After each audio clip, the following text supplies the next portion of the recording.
திண்டுக்கல் அரசு மருத்துவக் கல்லூரி மருத்துவமனையில் உள்ள கதவுகள் திறக்கப்படாததால் நோயாளிகள் மற்றும் பொதுமக்கள் அவதிக்குள்ளாகும் சூழ்நிலை உருவாகியுள்ளது. கதவுகள் திறக்கப்படாததால் நோயாளிகள் மற்றும் பார்வையாளர்கள் 1 கிலோமீட்டர் தூரம் சுற்றிச் சென்று மீண்டும் மேல்தளத்திற்கு செல்ல வேண்டிய அவல நிலை உள்ளதாக கூறினர்.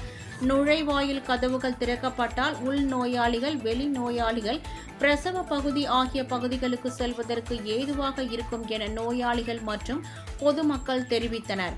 இதுகுறித்து மருத்துவமனை நிர்வாகிகள் பலமுறை கூறியும் நுழைவு வாயில் கதவை திறக்கவில்லை என்றும் இதனால் சிகிச்சைக்கு செல்வதற்கு சிரமம் ஏற்பட்டுள்ளதாக கவலை தெரிவித்தனர்.